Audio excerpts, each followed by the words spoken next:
D'abord, bonsoir à M. Komboewo, bonsoir à M. Kafando. Voilà, merci d'être avec nous ce soir parce qu'on est en train d'échanger avec le spécialiste en agriculture hors sol. Du coup, quand moi je vois les gens si fatigués pour faire le hors sol, je me dis que c'est temporaire, c'est pour un temps. Alors, tu vas planter et après tu es dans le besoin, tu consommes, c'est fini. Voilà. Est-ce que c'est normalement, comme je le disais la fois passée, est-ce qu'on doit se fatiguer pour quelque chose qui serait bref? Monsieur Komboewo. Ok. Merci beaucoup. Je pense que dès le début de la présentation, j'ai parlé de bio-agripreneur et j'ai parlé de l'agriculture intelligente. Vous savez, effectivement, ce sont ces genres de réponses qu'on se donne dès le début, de chaque chose qu'on n'est pas allé à la source. Et baf, ce sont des limites. Qui vous a dit que, comment dirais-je, que aller suivre une formation en agriculture encore au Burkina Faso, c'est aller apprendre à cultiver? Non, ce n'est pas ça. Ou bien puisqu'on est né dedans, qui est capable de former quelqu'un encore au Burkina Faso en agriculture? Du moment où on nous parle de 90% de la population vit de l'agriculture. Souvent, normalement, dans l'agriculture, quand on lance pour une formation, on ne doit même pas avoir des trucs, des inscrits, puisque c'est dépassé ça. C'est comme quand en Chine, tu dis, je fais la formation de création d'idées d'entreprise. Qui va venir là-bas?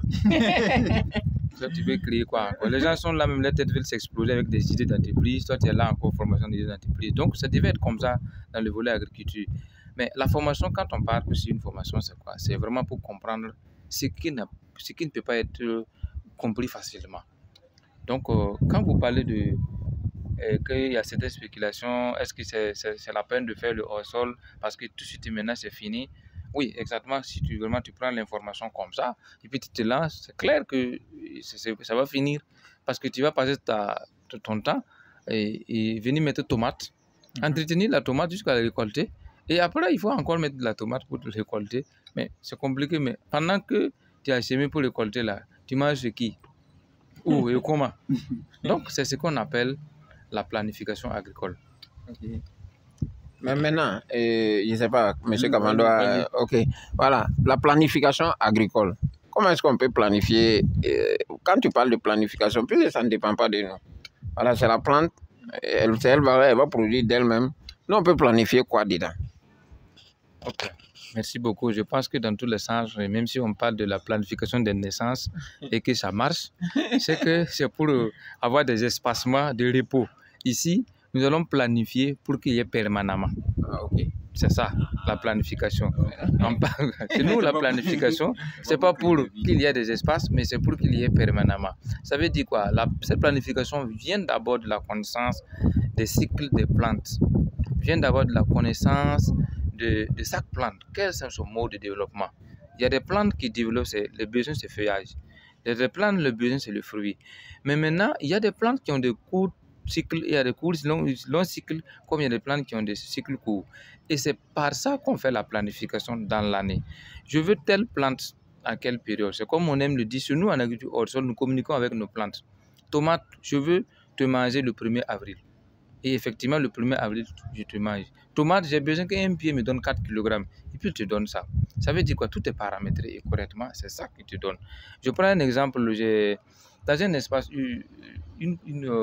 monsieur qui a pris une parcelle de 500 mètres carrés et il dit qu'il faut attendre 5 ou 7 ans pour finir son prêt et prendre un autre prêt pour venir construire son bâtiment encore. Je voyais que, bon, finalement, je lui ai demandé, vous avez combien d'années de carrière dans la fonction publique? C'est là qu'il a pris son bic en train de calculer pour voir. Il dit, mais lui, de faire ta carrière en construisant une seule maison chez toi. Mais pourtant, moi, je peux te faire. Du moment où le terrain, c'est le primordial. Une fois que tu as le terrain, c'est ça.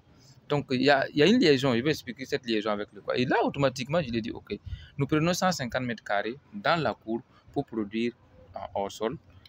Et avec ce résultat, je pense que vous pouvez aller construire votre bâtiment avant que ce prêt ne finisse. Le prêt suivant que vous allez prendre, je pense que c'est mettre dans notre business.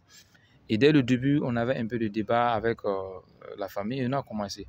Dans les 700, 1500 et les 150 mètres carrés, nous avons divisé les 150 mètres carrés en 3. Nous avons pris une première partie qu'on a mis du gombo, 45 jours. Deuxième, on a mis du concombre encore qui donne 45 jours. Et la troisième partie, nous avons mis du piment. Le piment nous attend 3 mois avant de produire. Et le piment, quand il démarre, il te fait 1 à 2 ans de production si vous avez un bon entretien. Le jour que nous avons mis la pépinière en place, de la tomate et du piment du moins, c'est le même jour que nous avons sémé le gombo et le concombre. Et il me demande, mais que ça ne passe pas par pépinière? Il dit non. Le gombo et la tomate ne passent pas par pépinière. Les 2 semaines, quand on était en train de ramener la pépinière du piment pour le piquer, notre gombo et notre concombre avaient commencé à développer. Quand notre pépinière avait 2 semaines de repiquage, notre gombo avait déjà 4 semaines. Et le gombo, 45e jour, 42e jour, nous avons du concombre et du gombo. C'est le concombre et le gombo qu'il a vendu pour terminer la production du piment. Et il a récolté son piment. Ça peut se faire dans une famille. Il y a des spéculations quand vous mettez en 2 semaines, par exemple les civolettes. Donc, vous faites des intercalations. C'est ça qu'on dit de venir aux formations. Je ne vais pas donner tous les secrets ici. Ah, mais vous, nous-mêmes, on était contents, on est dedans. Et tu nous coupes, tu ne veux pas donner le secret. Donc, bon, cette vidéo ne serait pas longue. On a envie de beaucoup parler. On a envie vraiment de le laisser faire sortir les choses. Mais vous voyez, un formateur dit qu'il ne veut pas donner tous les secrets ici. Donc, nous vous invitons à la formation tout naturellement. Et on va venir échanger parce que il y a des choses qui sont un peu cachées. Quand on dit hors sol, bon, les gens voient les boutons coupés seulement qui sont là. Et pourtant, bon, il y a une partie économique qui est là où on peut profiter.